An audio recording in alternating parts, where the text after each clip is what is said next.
Good evening. Welcome. Thank you for coming out tonight on this beautiful summery evening here in Eugene. My name is Julia Hayden, and I'm the Associate Director of the Oregon Humanities Center. And it is my pleasure to welcome you tonight to the final big lecture in our year-long series on conflict, and also to the 2011-2012 Kritikos Lecture in the Humanities with Professor Andrew Bacevich. The Kritikos Lecture was established in 1996 for the purpose of bringing leading thinkers and scholars to Oregon to, quote, promote intelligent critical public discourse, end quote. The endowment was created with the aim of supporting speakers who are willing to take on controversial current topics and speak their minds openly and honestly, even if what they have to say might be unfashionable or go against the grain, as the donor says. So given the lectureship's mandate and our annual theme of conflict, Andrew Bacevich seemed like a perfect fit for this year's Kritikos Lectureship. A leading expert on U.S. military history and foreign policy, Bacevich is eminently capable and qualified to give us intelligent, critical public discourse on an important, timely, and in some quarters, decidedly controversial subject. Before I introduce Professor Bacevich, I'd like to take care of just a couple of logistical details, if I could. First, there will be a question and answer period immediately following the lecture. And because the lecture is being live streamed right now on the web and also videotaped, we ask that you come to one of the microphones in the two aisles here if you would like to ask a question so that it can be heard both remotely and by people here in the room. And we also ask that you keep your questions brief to allow everyone who wishes to participate a chance to speak. If for some reason you are unable to come to one of the microphones in the aisle, an OHC staff member will be happy to bring you a handheld microphone, so just raise your hand if you want to ask a question and can't come to the mic. Second, I want you to know there will be a book sale and signing. You may have seen the table out in the lobby of the UO bookstore. There will be a book sale and signing immediately following the conclusion of the question and answer period, and we hope you will join us for that. You'll also see out in the lobby a table against the more southern wall with information about the Oregon Humanities Center. And if for some reason you are not on one of our mailing lists, either the electronic one or the hard copy one, and would like to be, you can stop by that table and give us your contact information, and we'd be happy to include you on future mailings, either electronic or hard copy, about our events. And finally, I'd like to thank the staff of the Oregon Humanities Center for all of their work in putting this event together. Peg Gerhardt for her compelling and artistically beautiful publicity materials, Melissa Gustafson for her detailed event coordination efforts, and Lindsay Rogers for all of her logistical support.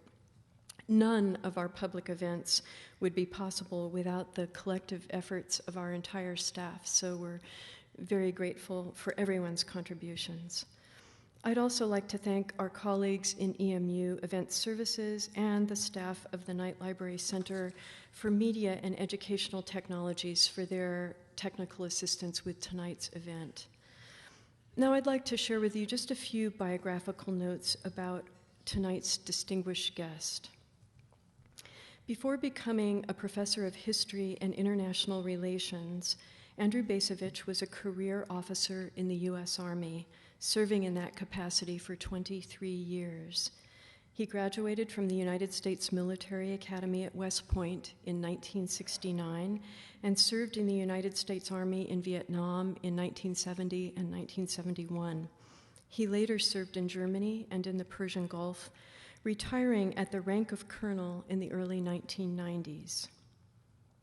Upon retiring from the military, Bacevich turned his energy and attention to writing and to an academic career. He received his PhD in American diplomatic history from Princeton University and taught at West Point and Johns Hopkins before joining the faculty at Boston University in 1998, where he directed the Center for International Relations from 1998 to 2005.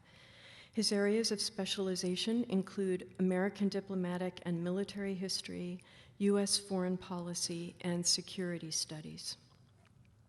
Andrew Bacevich is the author of several books, including most recently The Limits of Power, The End of American Exceptionalism in 2008, and Washington Rules, America's Path to Permanent War in 2010. He is also the editor of a newly released collection of essays titled The Short American Century, a Postmortem, that came out, I think, just in March of 2012. All three of those titles, I believe, will be available at the book sale and signing out in the lobby after the lecture. Professor Bacevich is also an active essayist and reviewer, and his essays and pieces have appeared in a variety of scholarly and general interest publications, including the Wilson Quarterly, The National Interest, Foreign Affairs, Foreign Policy, The Nation, and The New Republic. His op-eds have appeared in the New York Times, the Washington Post, Wall Street Journal, Financial Times, Boston Globe, and the Los Angeles Times, among other newspapers. So now, without further ado, please join me in giving a warm welcome to Professor Andrew Bacevich.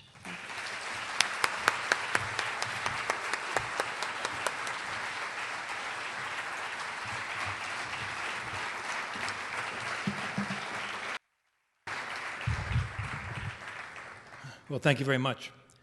My wife and I had never visited south of Portland before. I'd been in Portland a couple times giving talks, and so it was very pleasant for us to drive down here today and see your community and this university. And after we were here for a couple hours, my wife said to me, "So what do people complain about?" And I said to Julia, "My wife wants to know what people complain about."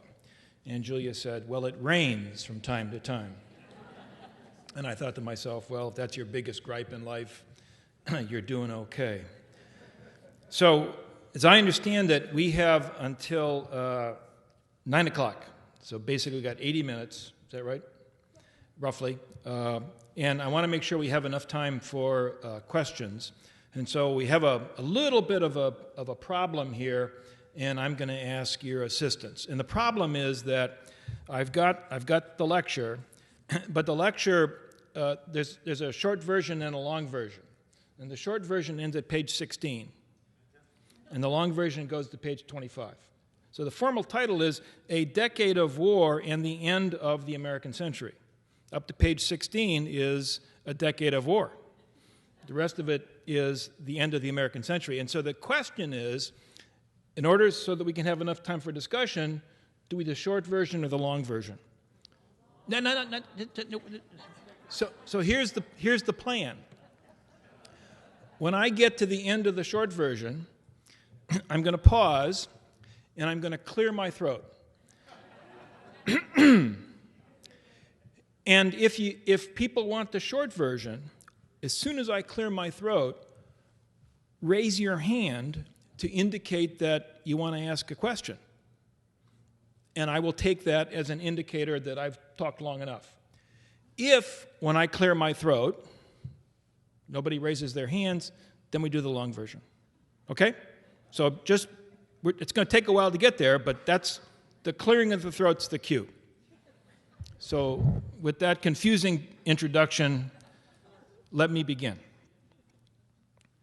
Several weeks ago, I received an email from a young American Army officer. Let's call him Mike. I've never actually met Mike. He's the friend of a friend. But I had in the past solicited his views on a couple of matters. That's how we had connected.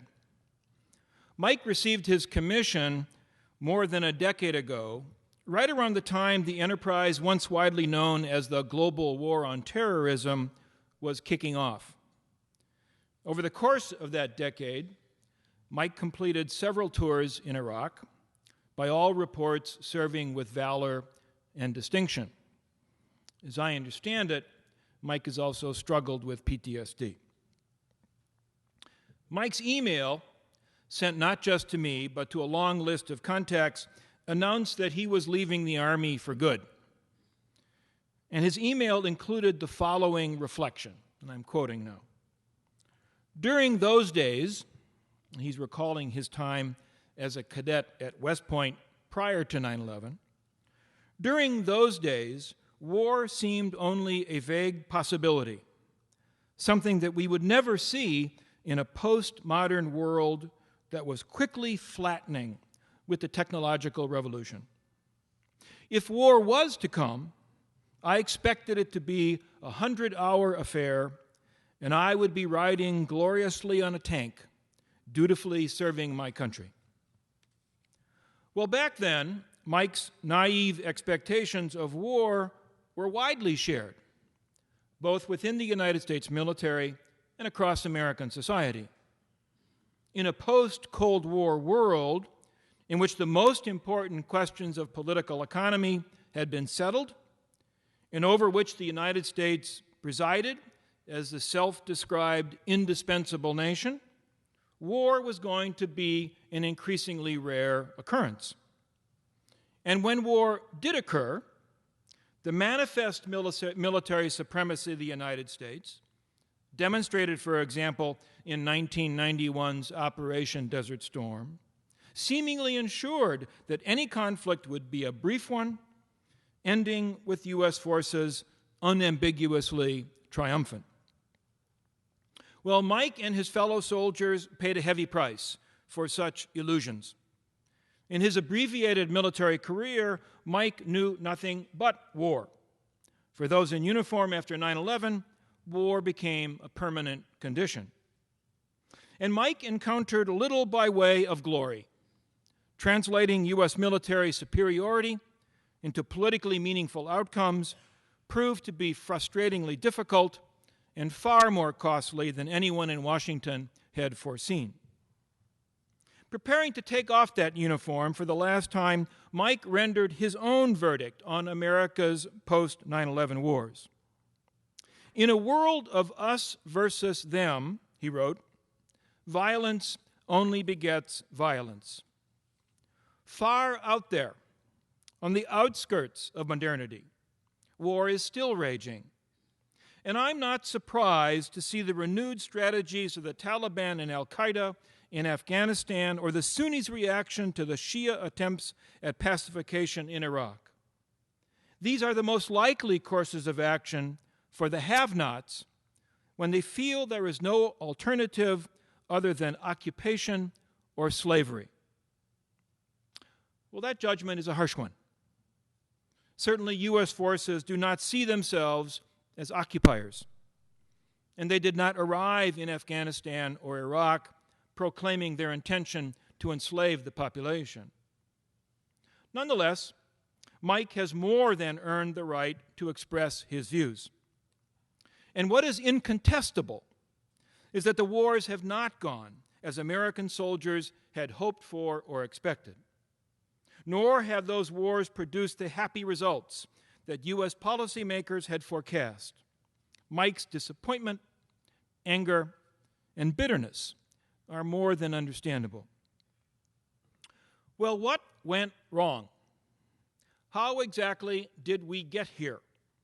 And what conclusions can we draw from our post-9/11 military experience? Let me attempt to answer those questions by first providing an abbreviated count of recent U.S. military history. With the United States now well into the second decade of what the Pentagon itself has styled a, quote, era of persistent conflict, the war formerly known as the global war on terrorism appears increasingly fragmented and diffuse. Without achieving victory, yet unwilling to acknowledge failure, the United States military has withdrawn from Iraq, leaving that country deeply scarred and in considerable disarray. It is trying to leave Afghanistan, where events seem equally unlikely to yield a happy outcome, a point that events of the past several weeks have certainly emphasized. Yet, of course, it is a mistake for us to think that Iraq and Afghanistan alone describe this so-called war on terror. Elsewhere, in Pakistan, Libya, Yemen, and Somalia, for example, U.S. forces have been busily opening up new fronts. Published reports that the United States is establishing, quote, a constellation of secret drone bases in or near the Horn of Africa suggest that the scope of operations will widen further. Navy plans to convert an aging amphibious landing ship into what the Navy calls an afloat-forward staging base, in effect a mobile launch platform for commando raids, that also reinforces the point. Yet as some fronts close down and other fronts open up, the war's narrative has become increasingly difficult to discern. How much farther until we reach this war's equivalent of Richmond or Berlin? What exactly is the war on terror's equivalent of Richmond or Berlin? Is there a storyline here? Viewed close up, the war appears over the course of a decade to have lost form or shape. Take a couple steps back, however, and important patterns begin to appear. What follows is a preliminary attempt to chart and to score this era of persistent conflict. My provisional account portrays the war as a sort of boxing match. It divides the bout into 3 rounds. Although there may well be several additional rounds still to come, and I expect there will be, here's what we've suffered through thus far. Round 1, liberation. More than any other figure, more than any general, even more than the president himself, Donald Rumsfeld dominated the war's early stages. Appearing for a time to be a larger-than-life figure, the Secretary of Defense was called the Secretary at War in the eyes of adoring, if fickle, fans. Rumsfeld was dedicated to the proposition that speed holds the key to victory. U.S. forces are smarter and more agile than any adversary. Employed in ways to take advantage of those qualities, they are therefore sure to win. The term the journalists embraced to describe this conflict was shock and awe. And indeed, this was war as Mike imagined it to be. No one believed more passionately in shock and awe than Rumsfeld himself. The design of Operation Enduring Freedom, launched in October 2001, and of Operation Iraqi Freedom, begun in March of 2003, reflected this belief. In each instance, the campaign got off to a promising start, with U.S. troops landing some impressive blows. But in neither case were they able to finish off their opponent. Unfortunately for Rumsfeld, the terrorists, as we called them, played by different rules. In all the ways that counted, U.S. forces proved to be less smart and less agile than their technological edge implied. Indeed, they proved surprisingly slow to figure out what hit them. In Afghanistan, Rumsfeld let victory slip through his grasp, at least in part because he and others in the Bush administration were eager to move on to the next phase of their plan to transform the greater Middle East. The focus of that next phase was Iraq. There, Rumsfeld's egregious mismanagement of the campaign brought the United States face to face with outright defeat. Rumsfeld's boss had hoped to liberate the Islamic world in a series of short, quick thrusts. What President Bush got instead was 2 different versions of a long, hard slog. By the end of 2006, shock and awe was kaput. Trailing well behind the rest of the country and well behind the armed forces, the president eventually lost confidence in his defense secretary's approach. Rumsfeld lost his job, and round 1 came to an end, the Americans, rather embarrassingly, having lost it on points. Round 2, pacification. Enter General David Petraeus. More than any other figure, in or out of uniform, Petraeus dominated the War on Terror's second phase. Round 2 opened with lowered expectations. Gone was the heady talk of liberation. Gone, too, were predictions of lightning victories. The United States was now willing to settle for less, and it was going to pay more for that less than anyone had anticipated. In effect, Petraeus offered a formula for restoring a semblance of order to countries reduced to chaos as a result of Round 1. Order might permit the United States to extricate itself while being able to claim that it had achieved some semblance of its policy objectives. Extrication, without having to admit abject policy failure, became the operative definition of victory. The formal name for the formula that Petraeus devised was counterinsurgency, or COIN. Rather than trying to defeat the enemy outright, COIN sought to facilitate the emergence of a viable and stable nation-state, winning the hearts and minds of the people. This was the stated aim of the surge in Iraq, ordered by President George W. Bush at the end of 2006, following Rumsfeld's ouster. Excuse me.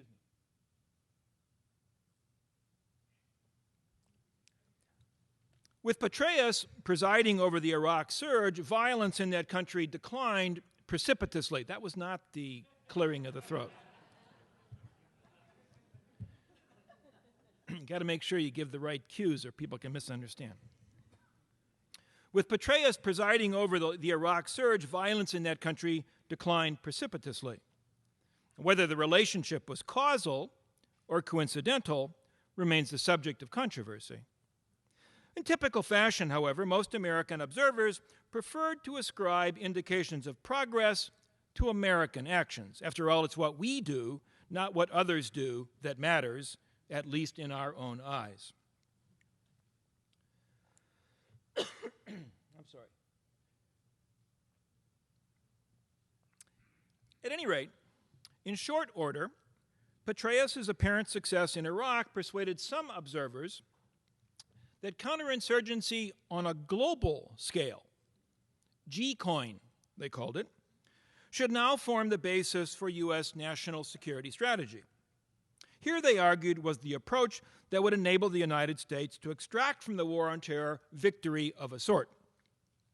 Rather than employing shock and awe to liberate the Islamic world, U.S. forces would employ counterinsurgency doctrine to pacify the Islamic world. The task of demonstrating the validity of COIN beyond Iraq fell to General Stanley McChrystal, appointed with much fanfare in 2009 to command U.S. and NATO forces in Afghanistan. Press reports at the time celebrated McChrystal as another Petraeus, the ideal candidate to replicate the achievements credited to King David. McChrystal's ascendancy came at a moment when a cult of generalship gripped Washington. Rather than technology being the determinant of success, as Rumsfeld had believed, the key was to put the right guy in charge and then let him run. Political and media figures fell all over themselves in declaring McChrystal the right guy for Afghanistan. Well, once installed in Kabul, the general surveyed the situation and, to no one's surprise, announced that, quote, success demands a comprehensive counterinsurgency campaign.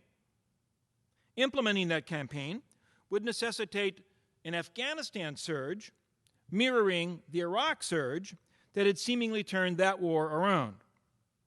And in December of 2009, albeit with little evident enthusiasm, President Barack Obama acceded to his field commander's request, which was tantamount to an ultimatum, and the U.S. troop commitment to Afghanistan rapidly increased.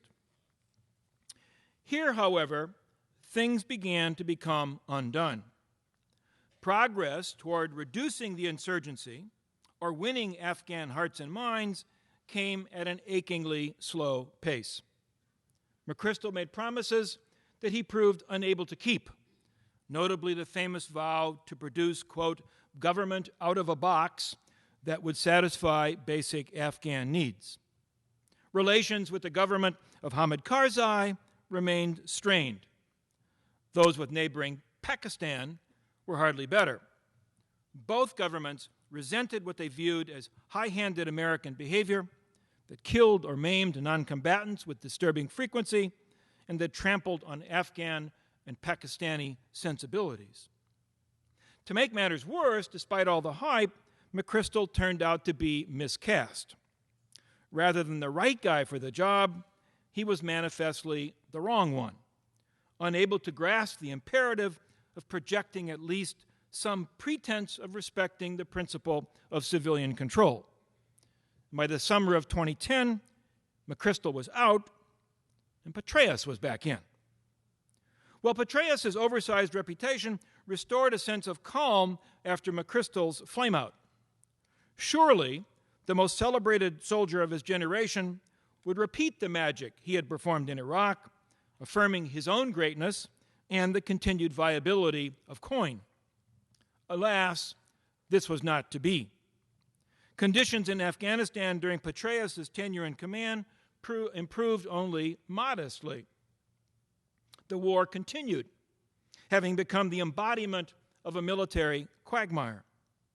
Talk of a comprehensive counterinsurgency campaign faded. Passing off the fight to Afghan security forces and hightailing it for home became the publicly announced war aim.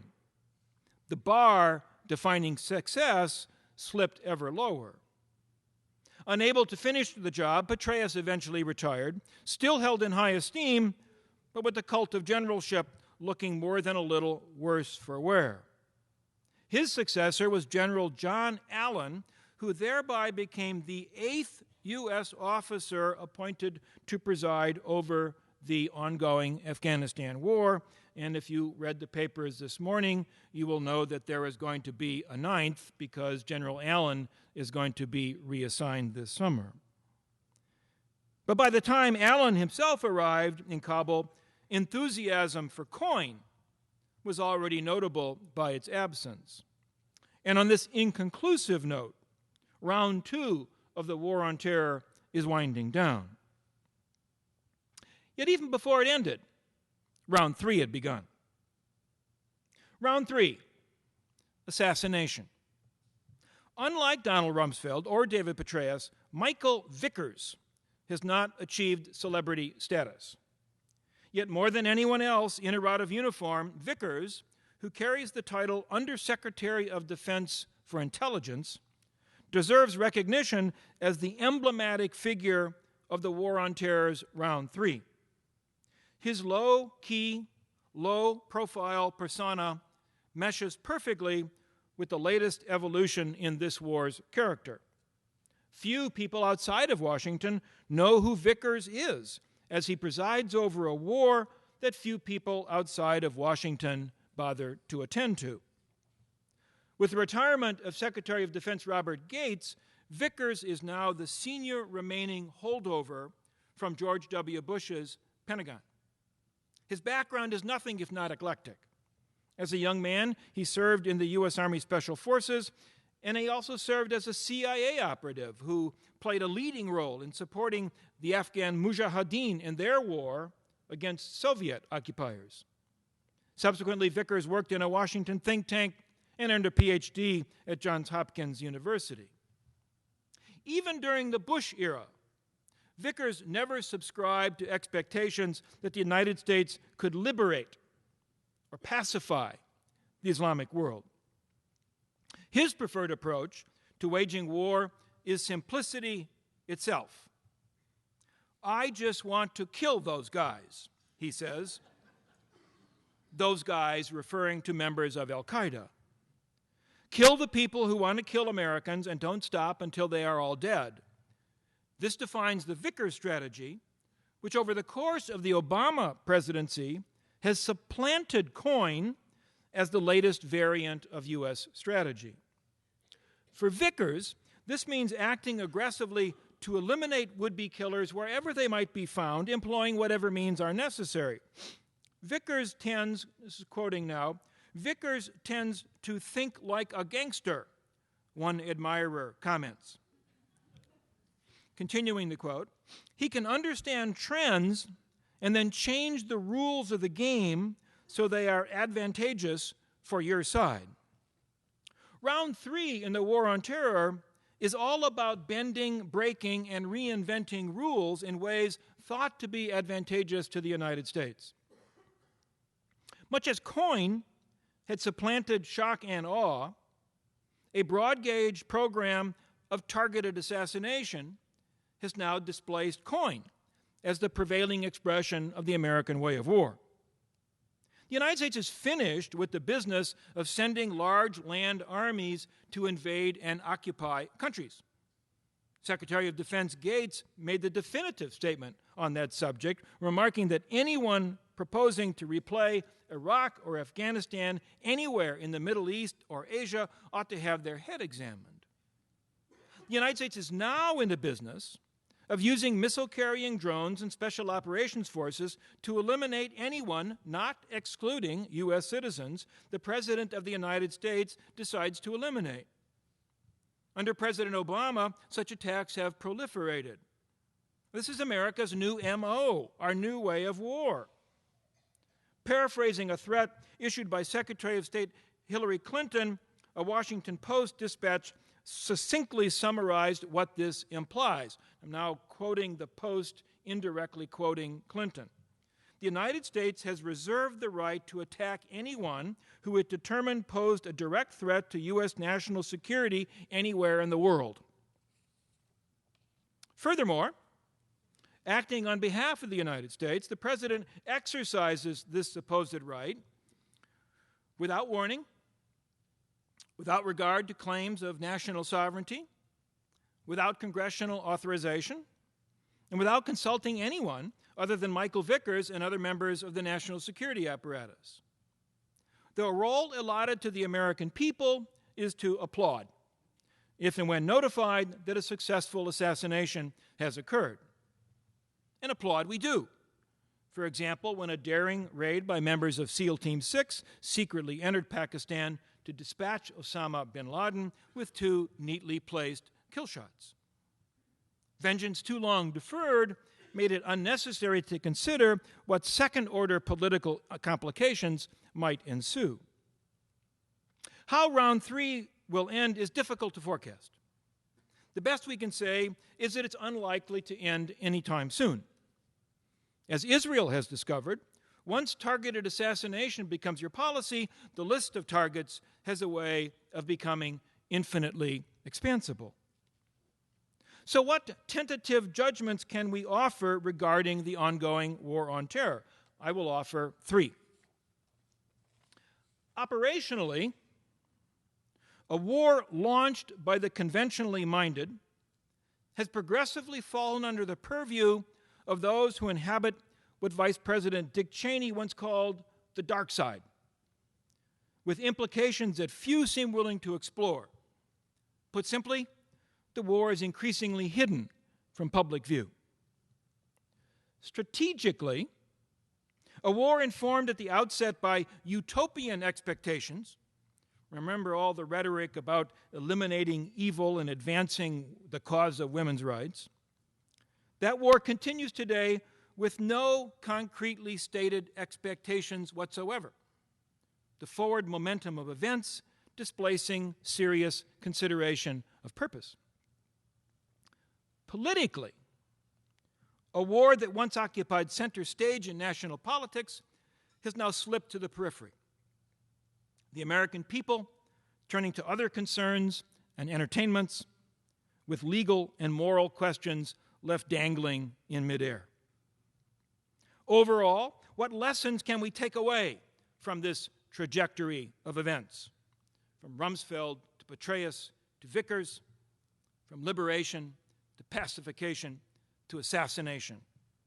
Well, no doubt when it comes to the way that national security decisions are made and implemented, to the way that the Pentagon plans and conducts its wars, and to the way that U.S. forces organize and equip themselves, there are any number of lessons to learn.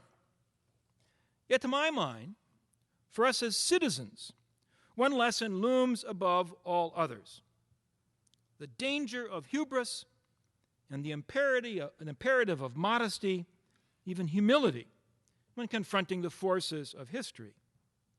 For if there's one reason we got ourselves in our present fix, it's immodesty compounded by an absence of self-awareness. To be sure, modesty has seldom been an American strong suit, especially when positioning the United States in the stream of history. We tend to fancy that it is America's role to determine history's course. To a very considerable extent, the global war on terror, at the outset at least, was based on the presumption that history could be coerced into doing our bidding. I, for one, am willing to concede that such arrogance may once have served the nation's purposes. But to my mind, that day has long since passed. Or to put it another way, with the transition from Rumsfeld's war to Petraeus's war to Vickers's war, to expect that world to do our bidding has become the height of folly. Henceforth, the requirement is going to be to live within history rather than to determine its course.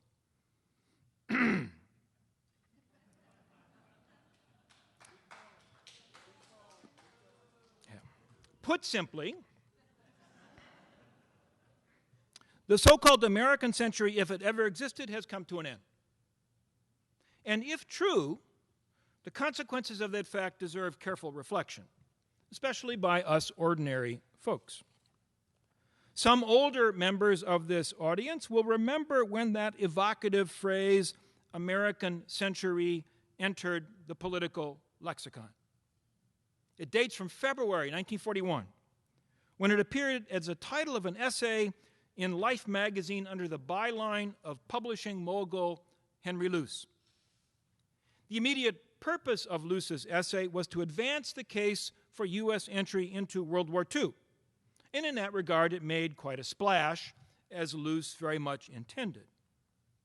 Yet the rush of events soon transformed the phrase American century into something much more than a bit of journalistic ephemera.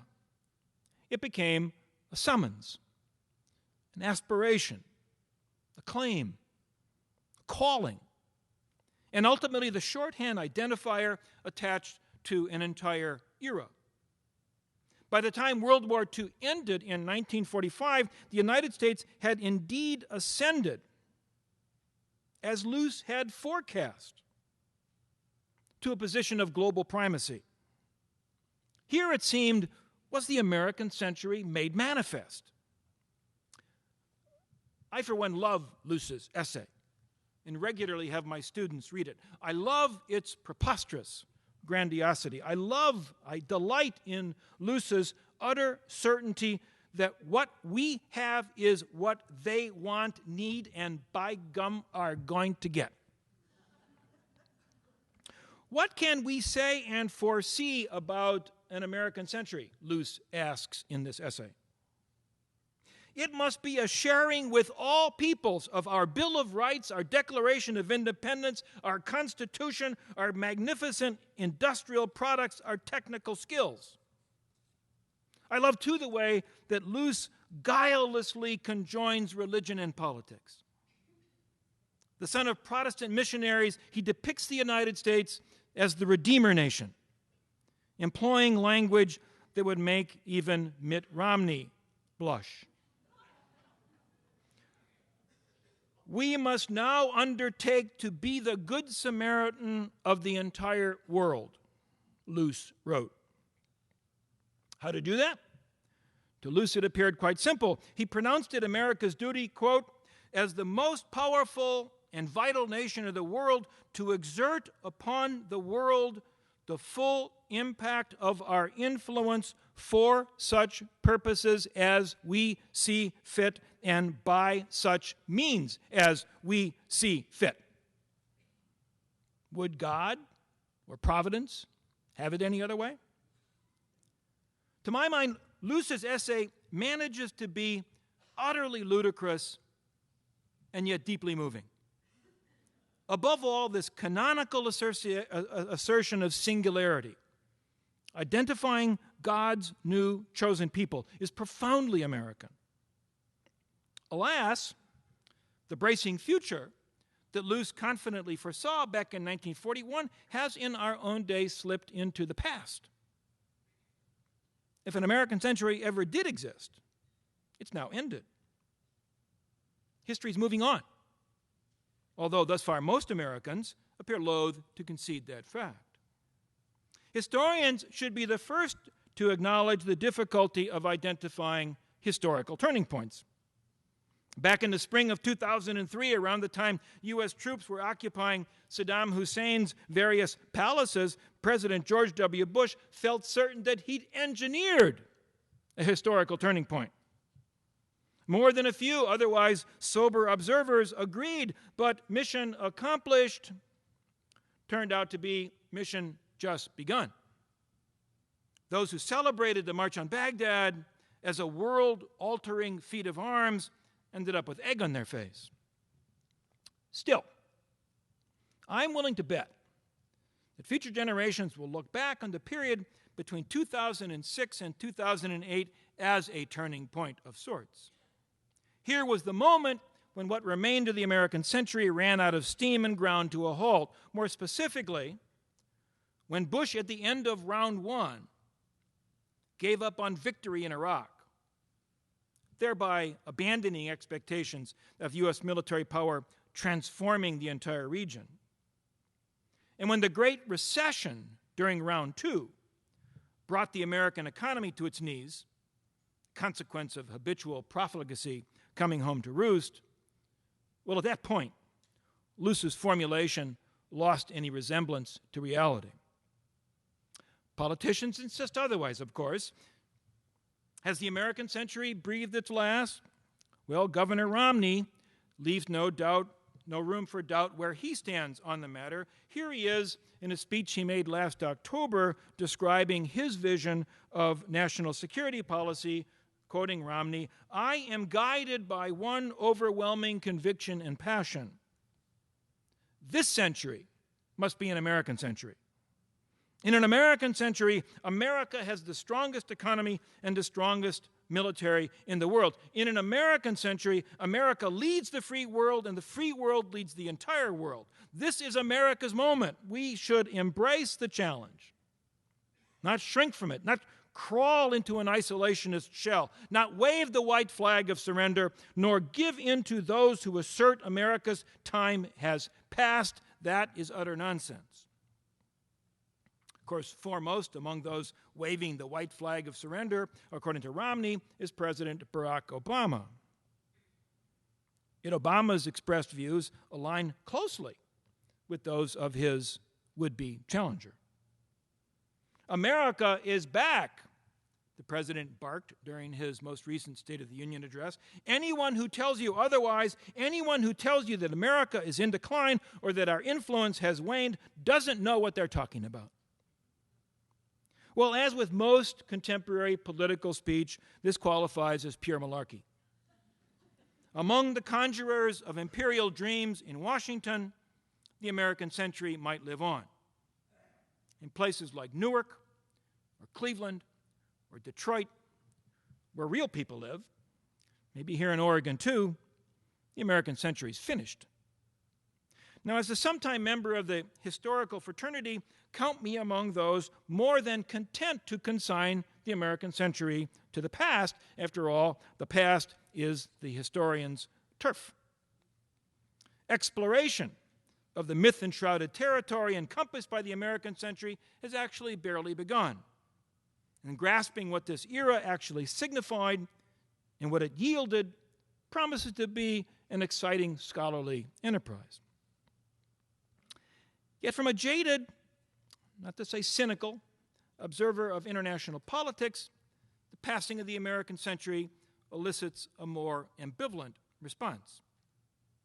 I'd like to believe that the United States will accept that outcome gracefully, rather than attempting to resurrect Luce's expansive vision, I'd prefer to see American policymakers attend to the looming challenges of multipolarity, which stare us in the face and which have become all the more apparent during the decade when we've been wasting vast resources on unnecessary wars. Averting the serial catastrophes that befell this planet starting just about 100 years ago, when the previous multipolar order began to implode, should keep people in Washington busy enough. But I suspect that's not going to happen. The would-be masters of the universe orbiting around the likes of Romney and Obama won't be content to play such a modest role. They will continue to peddle the fiction that with the right cast of characters running Washington, the world will once again march to America's drumbeat. Evidence to support such expectations is exceedingly rare. Taken a look at Iraq or Afghanistan lately? But no matter. Insiders and would-be insiders will insist that right in their hip pocket, they've got the necessary strategy.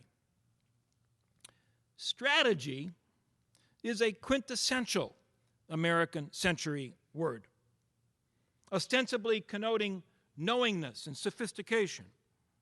Whether working in the White House, the State Department, or the Pentagon, strategists promote the notion that they can anticipate the future and manage its course. Strategists want you to think that they are smarter than you are.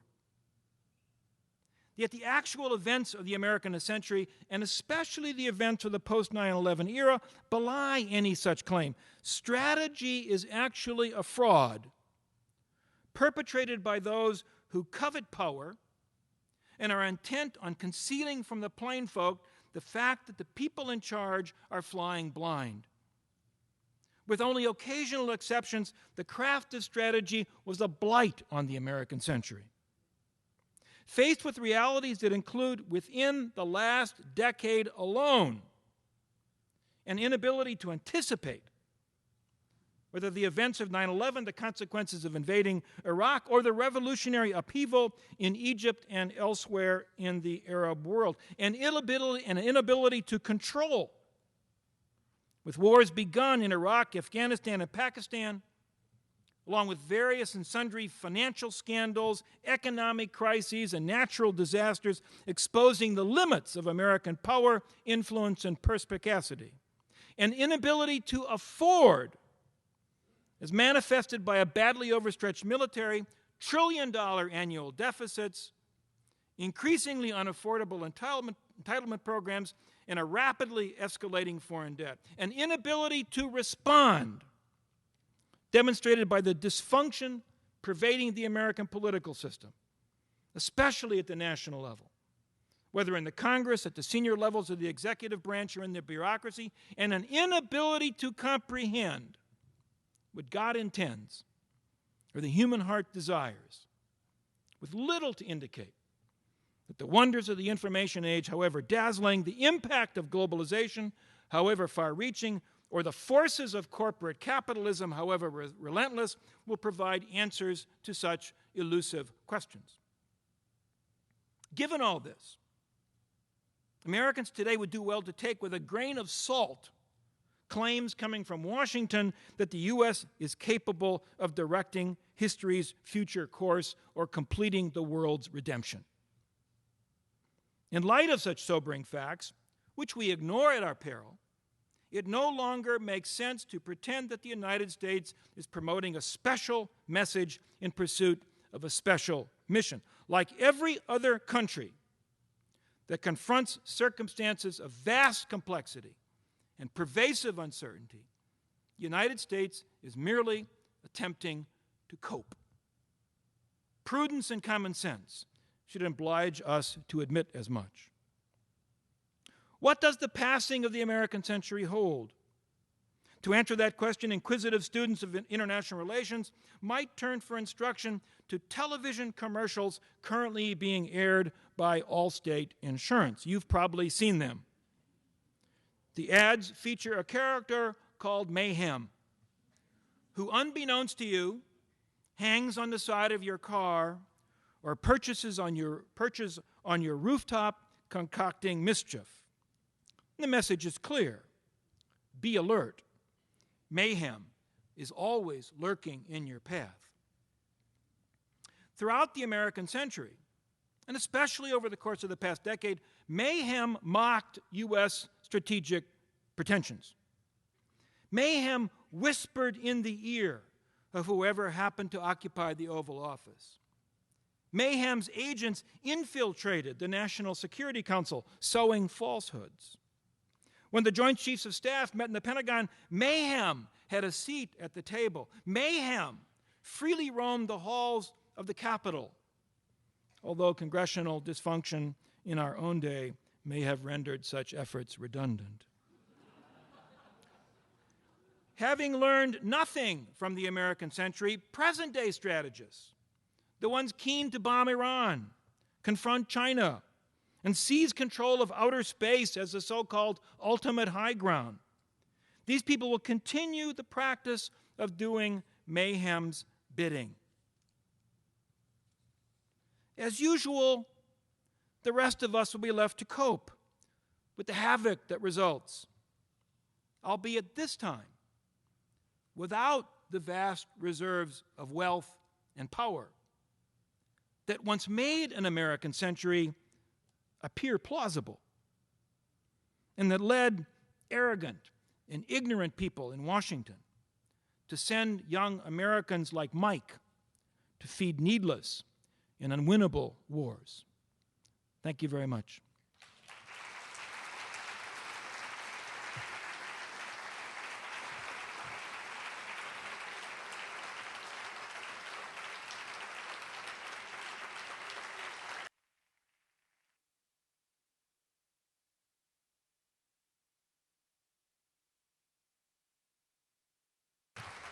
So, that's okay. We still got like a half an hour for questions and discussion, and as Julia would like people to come to the mics, I guess.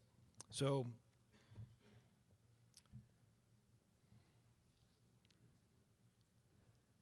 well, I'm a bit nervous. I haven't prepared a speech.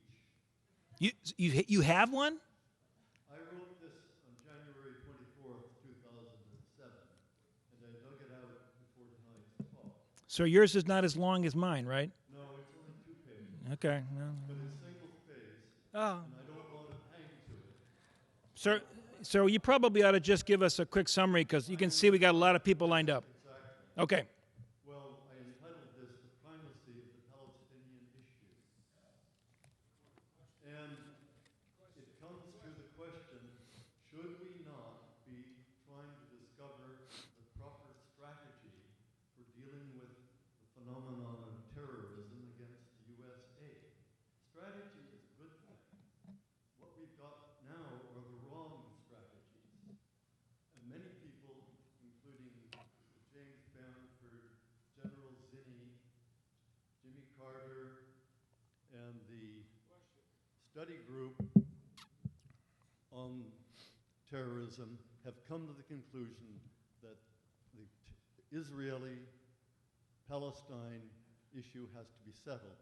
Do you think that there is a key there toward peace? Well, probably not to the extent that I think you do. In other words,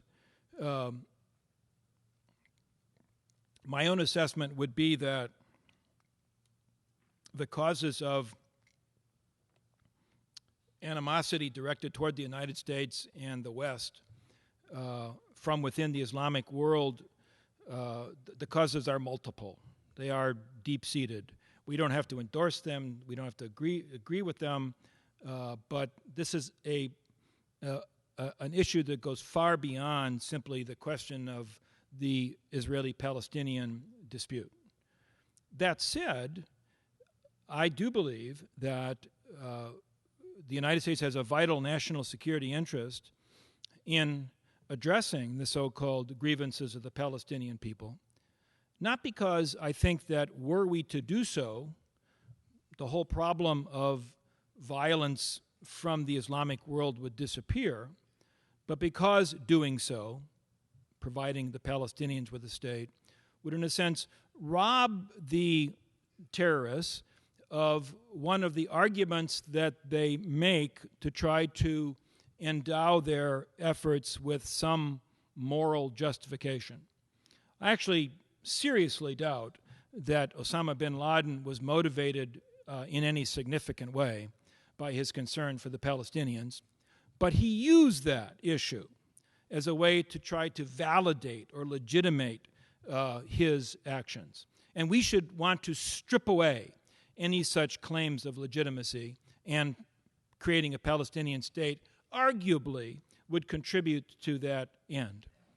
Now, that said, I don't believe that there is any easy way for us to achieve that outcome. Quite frankly, if there were, it would have happened long ago.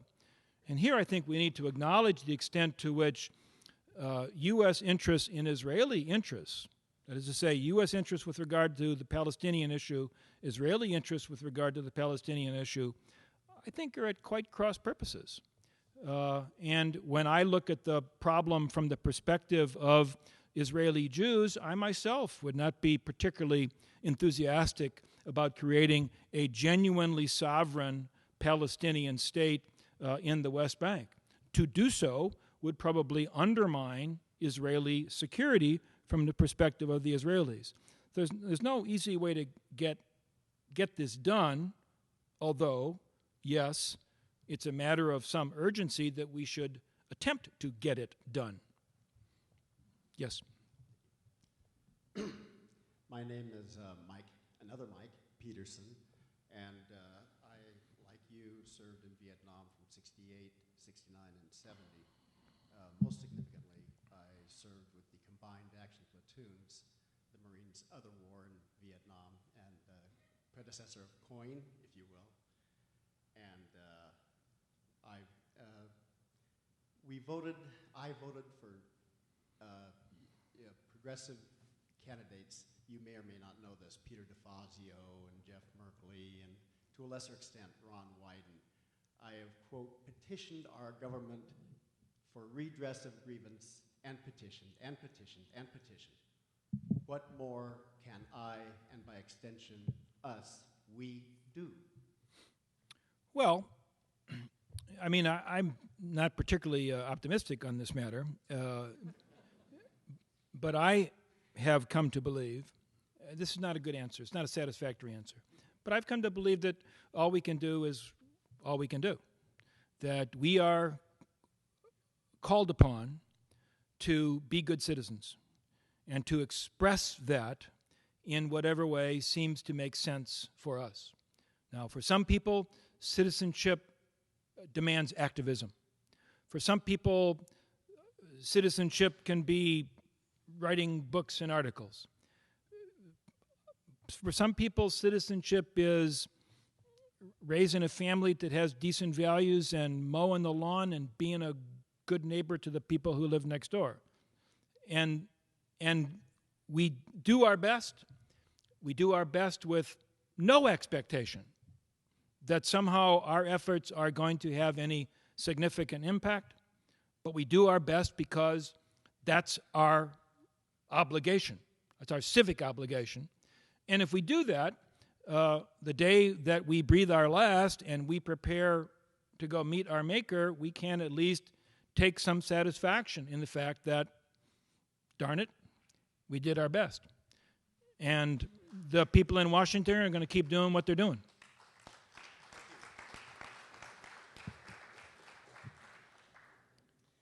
You've mentioned that we have watched our country decline, and all of us know that has happened. Our industrial base here in the Northwest, our fishing and timber base, all of that is declining by millions and millions of jobs. But we are still in the business of the military and the business of war. And all over the country, bases of various kinds, as well as contracting, private contracting out of the war's business, exists and is a powerful economic force. How can we possibly get out of the business of war when, in fact, it may be one of our mainstays of our economy? Well, I'm going to do my best to answer that question, and only thing I'm going to ask you, sir, would you please give me a question that I can give a positive, upbeat, and optimistic answer to, because I'm not going to be able to give a positive, upbeat, and optimistic answer to this question, because those forces are powerful and they are deeply inbred. I don't for a second think that we can simply point to the behemoth of the military-industrial complex and say, there it is, that's the answer for everything, that's the problem. There is a behemoth called the military-industrial complex. It's part of the problem, but it's not the whole problem. I think that this is where the absence of self-awareness and the aversion to critical thinking poses such a problem for us. We were in Iraq for about a decade. Not quite, I guess. 8 years? 8 plus. It's a deeply unsatisfying, unsuccessful, costly experience. There are estimates that the Iraq War is going to cost us, by the time the last bill is paid, meaning when the last veteran passes away decades from now, probably going to cost us somewhere in the vicinity of $4 to $6 trillion. One would think that this episode, now that it's passed, would be the subject of some consideration, reflection, attempt to reach conclusions. Hadn't happened. The Iraq War has already vanished down the memory hole.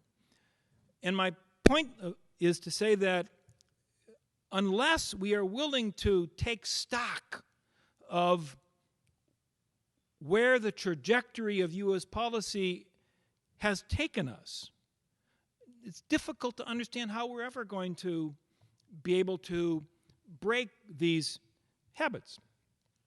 This is where I think the absence of a legitimate, serious two-party system has such a devastating effect.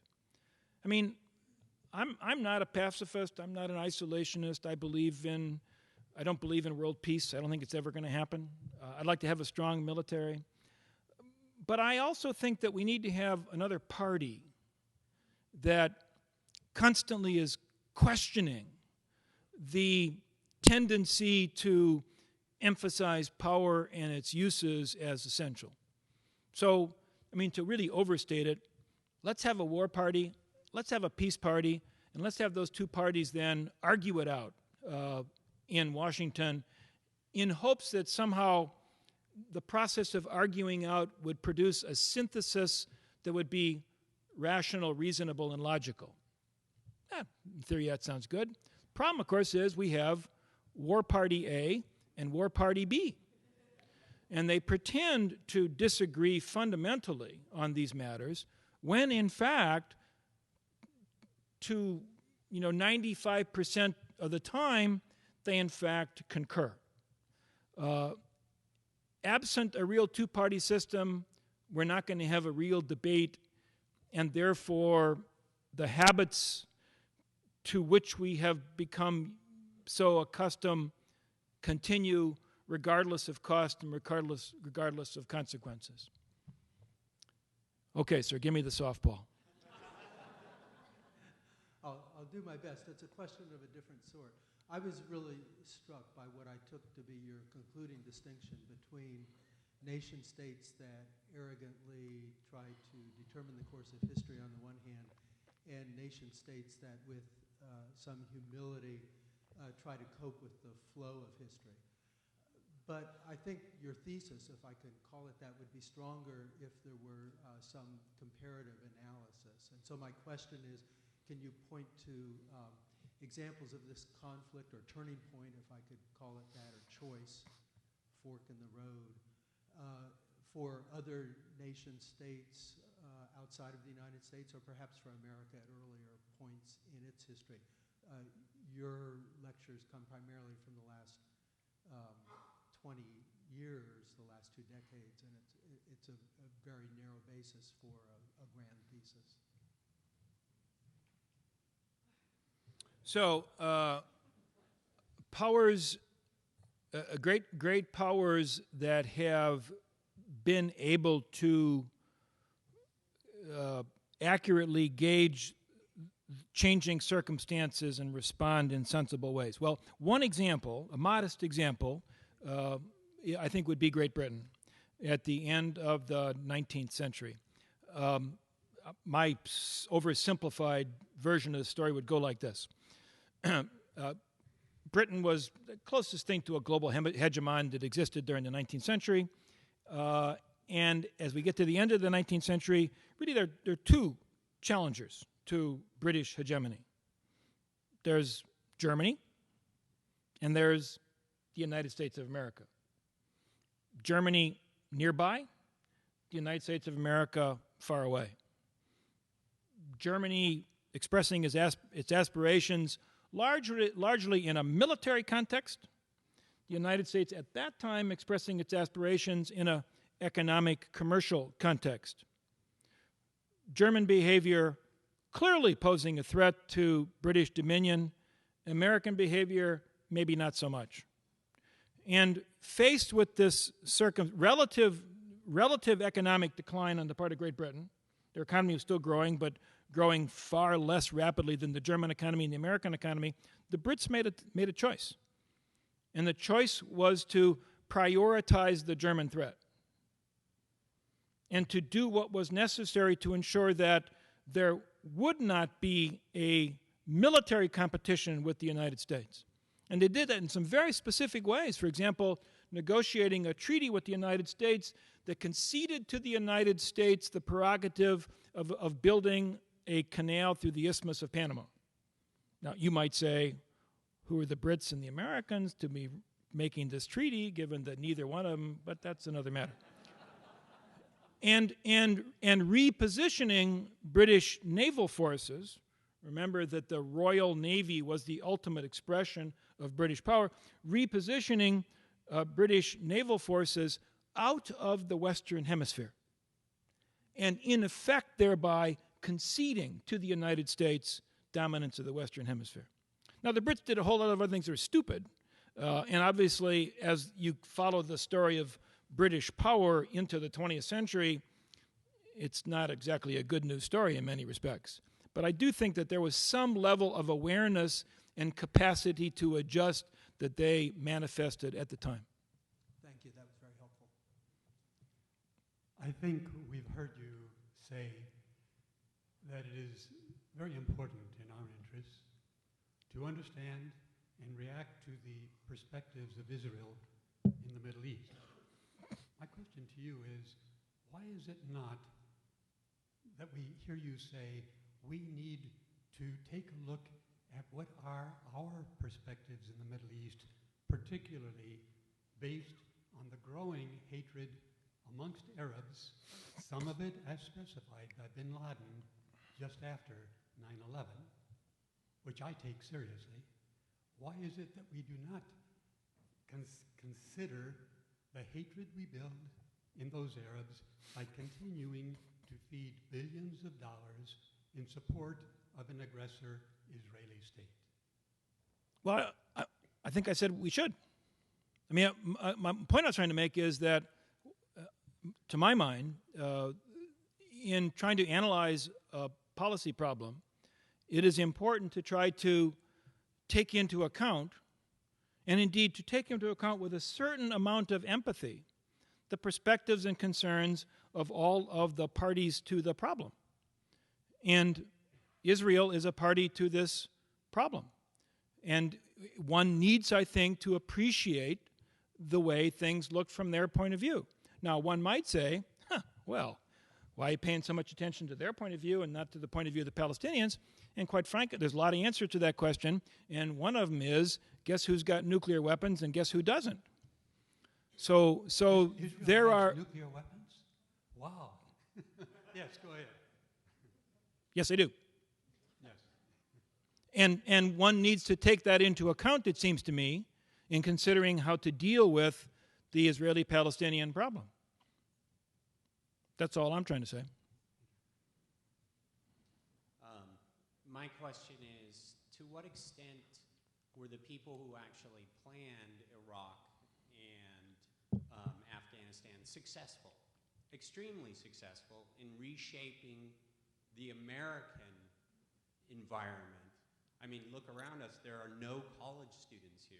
That's because of the all-volunteer force. That's because, I mean, there are some.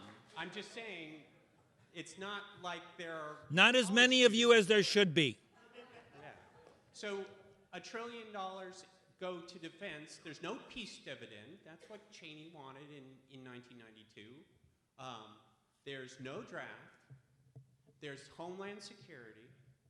There's an imperial presidency, which Obama endorses. Yeah, but it just, this is success. Mission accomplished. What went right is the real question. Not what went wrong, but what went right. Well, I disagree. I mean, I disagree in the sense that you get some chronology problems here, I think. Let's take the issue of the all-volunteer force. Dick Cheney didn't invent the all-volunteer force. Rumsfeld endorsed it with Milton Friedman in 1967, and he brought it about in the Ford administration. So well, this in has the been Nick plan all along. Okay, all right. Okay, I have a feeling there's nothing I can say. So Well, I mean, I didn't mean to interrupt you. I'm just saying there is agency. There is agency. okay, I disagree. I mean, I disagree in this sense that very few people anticipated the consequences of eliminating the draft and embracing the so-called all-volunteer force, which has become what the founders would have termed a standing army. I think there were some people at the time, but very few at the time, who said that the long-term policy implications and the long-term implications for American democracy of ending the draft are going to be negative. Indeed, the vast majority of people at the time said, great, we're done with the draft, and it's going to make this country a better one.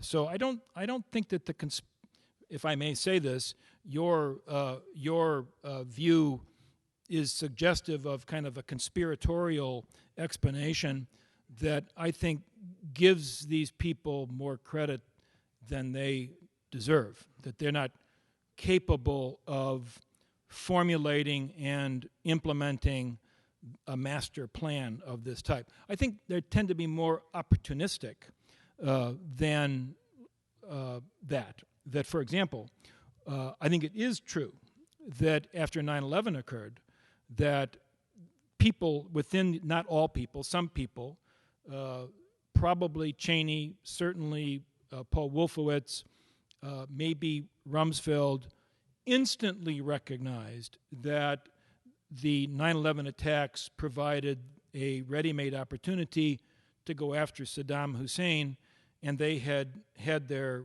gun sights trained on Saddam Hussein years before for various and sundry reasons. But again, it was an opportunistic response to an event rather than something that had been carefully plotted out in advance.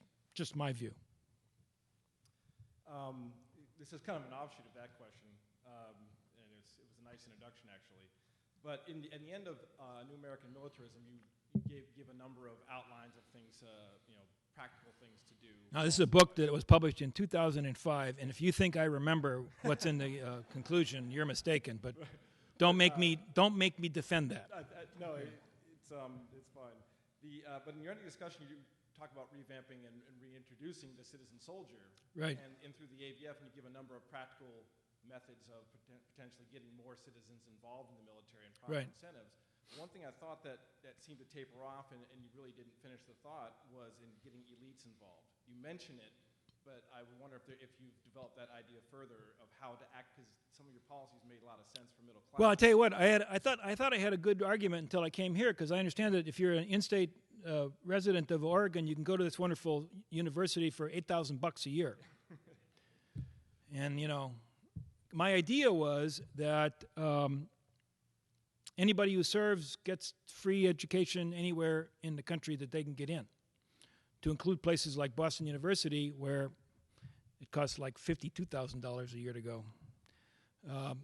And that as higher education becomes more and more expensive, as it is everywhere else other than here, that providing that kind of a financial incentive wouldn't necessarily get the so-called 1% to send their kids to the military, but could potentially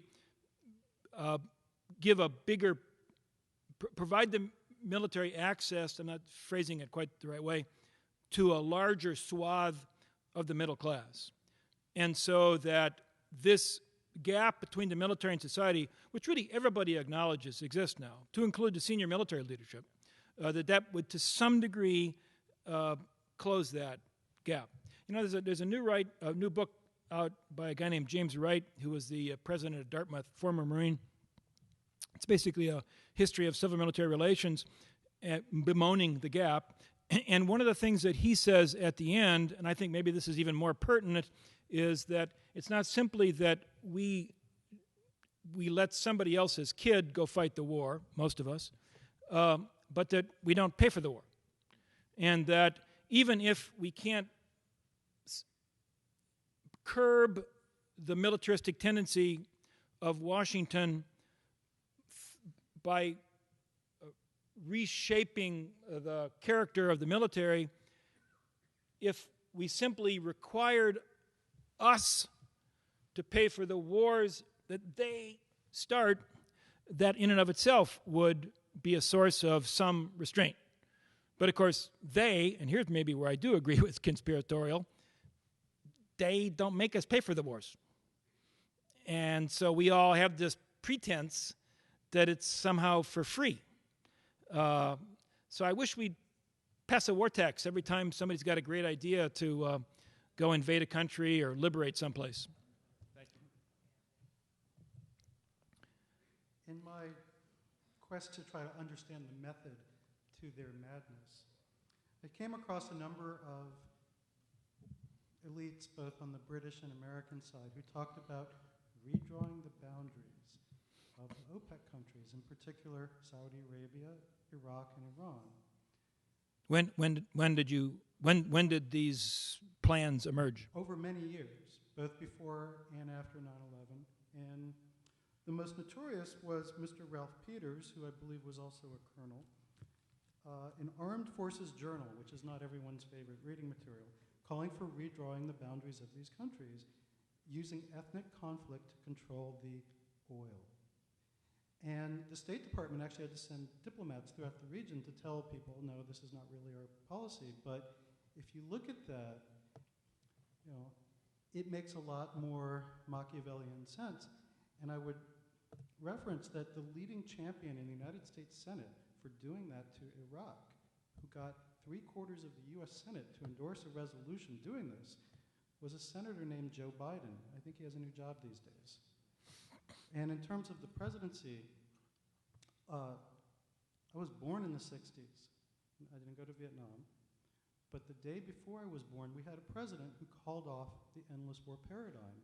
He said that we should end the Cold War and the nuclear arms race. And he signed an order to start pulling out of Vietnam. And 2 months later, Curtis LeMay and Allen Dulles removed him from office. And the reason that we have endless war is because we don't really have democracy. It's a sham. The Roman Republic has fallen. We've crossed the Rubicon. And now we're dealing with the consequences of not wanting to do it. I think the question's kind of obvious. You know, what do you know about the new military map that Cheney and Biden were pushing? Well, and about Kennedy's effort to turn off the Cold War and how they got thwarted. I'm one of the guys who think that Oswald did it. So.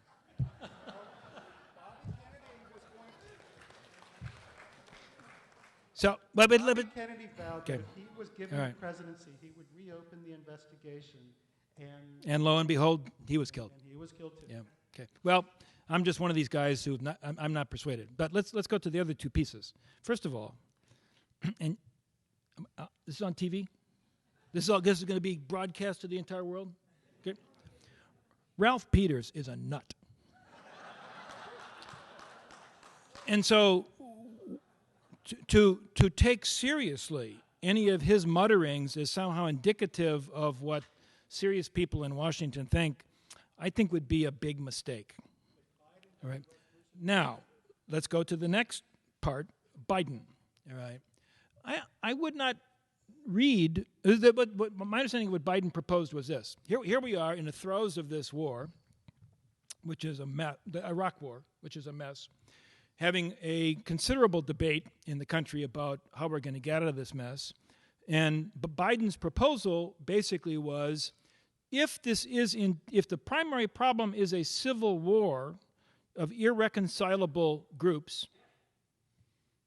Shias, Sunnis, and Kurds, then in order to achieve some level of stability, would it not make sense to devolve this artificially created country, artificially created by Great Britain in the wake of the disintegration of the Ottoman Empire, let it devolve into its natural parts, and then everybody can get along and some level of peace will occur. To tell you the truth, I'm not sure that was entirely stupid. But it wasn't actually the policy embraced by the United States government. It hasn't happened. So, to my mind, I don't see any real interest on the part of senior U.S. officials in redrawing the map of the Middle East. But again, we're probably going to just disagree in that. Just the way it is. Yes? Yeah, we got like 2 more questions, and then we're going to have to quit. Yes, ma'am. My question to you is the arrogance of the United States to think that they can go and start war any place. And what happened to the suffering of the people? What happened to what? To the suffering of the people living in this country. How do you solve that problem? The rest of the world... The suffering of the people, of our people? Your people have suffered a little bit, but not as much as the Afghan and Iraqi people who've been transferred all over the world to places... Well, what do you think, ma'am? Why do you think... I think you have a responsibility to these people and bring them back to their own country. You can't just go into a country and stir up war and not take responsibility for it. So what is your responsibility as a country? Well, I think my answer to the question would be that there is one can make a very strong moral case that having made a hash of things, we should try to redress the harm that has been done. But if we took a poll of the American people and voted on that, how much money are you willing to spend in order to make whole the lives of the 2.5 million refugees caused by the Iraq War? The answer would be most Americans are not willing to spend a lot. And I'm not trying to say that that's good, but that's the way politics works. It's driven chiefly by matters of perceived self-interest. It's not driven by humane or Christian or altruistic considerations. Maybe you should think of that before you start the next war. The rest of the world... There you go. I'm with you. But, I wish that we were a humane, altruistic people. I also wish the people of France were, and the people of Germany, and the people of China, and the people of Japan. Best I can tell, and I'm quite serious now, best I can tell, virtually everybody around the world tends to privilege self-interest over the well-being of other peoples. And that tends to be a reality of politics that we may lament, but seems to be pretty persistent. Yes, sir, you get the last question. Would you comment on the role that the U.S. has played by supporting dictators throughout the world, all the way back to Chiang Kai-shek and the Shah of Iran, and how that has created a large part of the problems we have in the world? Well, to some degree, you got to deal with the world that exists, not the world that you would like to exist. But I do think that there's a case to be made, a strong case to be made, that in acting in pursuit of self-interest, we have tended to privilege immediate, right now, considerations rather than attempt to take the longer, more enlightened view. And that certainly, to my mind, qualifies as a consistent failing of U.S. foreign policy. That said, I think we should empathize with the dilemmas that policymakers face in that regard. I mean, one could argue, let's just pick a random case here. Saudi Arabia is not a democratic country. Saudi Arabia is not a country that permits freedom of speech, freedom of religion, permits the narrowest possible definition of equality for women. They can't even drive cars. One might argue that this is not a regime that has a long-term future, that sooner or later that autocracy, which we know is actually quite corrupt, they're going to suffer the Mubarak fate. So let's get the hell out. Let's declare our opposition to the monarchy. Let's show them let's stand by our ideals. What are you guys paying for gas out here? It's like $4.20 a gallon, which, by the way, is like 60 cents more than we're paying in Massachusetts. What do you think is going to happen to the price of gas? You decide to punish Saudi Arabia. The answer is it's going to go through the roof, and as much as you might say, well, that's short-term pain that we need to endure in order to put ourselves on the right side of history, there's going to be a lot of our fellow citizens who are not going to be happy. And I think that's part of the dilemma that policymakers have to deal with, and perhaps all too often don't do a very good job of it. Thanks very much for your excellent questions. I appreciate it.